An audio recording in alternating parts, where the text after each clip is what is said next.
Good morning to you.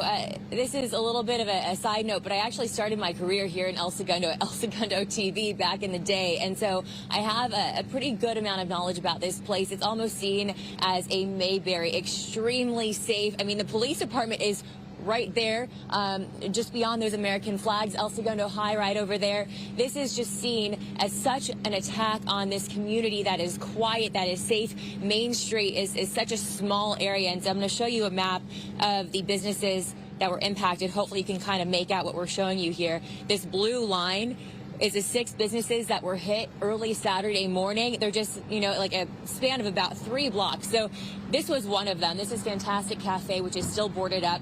Right across the street, you have Thaw Dreams, and Armando will swing around there in a second, show you that as well, where you can see the door there is still boarded up. It's so tough for these businesses. I spoke to a friend of one of the businesses that was impacted, and she said that a safe was stolen. They took the cash and then ditched the safe somewhere else. We also have video to show you that we captured earlier this morning of everything that happened. And so we're talking about Big Mike's, Fantastic Cafe, Gelato Go, Thaw Dreams, I Love Teriyaki, and Richmond Bar and Grill. And those were the businesses within El Segundo.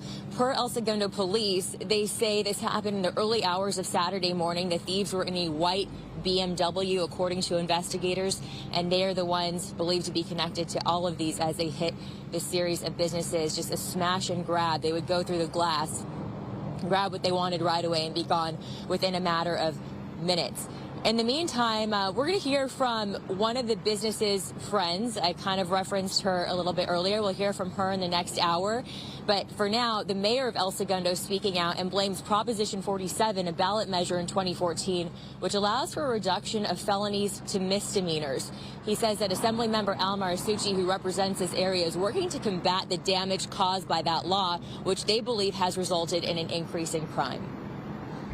I want to point out that several years ago, Prop 47 was signed into law, and the police chiefs of California have been looking to either overturn that law or to get new legislation in place that'll make it possible to actually prosecute. It is very difficult for police agencies to hold people accountable, and there are very few repercussions, certainly much less than there used to be, for criminals and repeat offenders. With so many businesses impacted, you can imagine there will be surveillance, and one of them actually told me that they do have surveillance of the suspects. So El Segundo police saying they believe it's a matter of time before these suspects are caught. If you have any information, you are urged to give them a call. And I also want to mention, as a last final note, that there was also a string of burglaries in Manhattan Beach and Hawthorne right around the same time over the weekend, and it is believed that they could possibly be connected as well. That's something that police are looking into as we speak. For now, I'll send it back to you. Well, they're busy.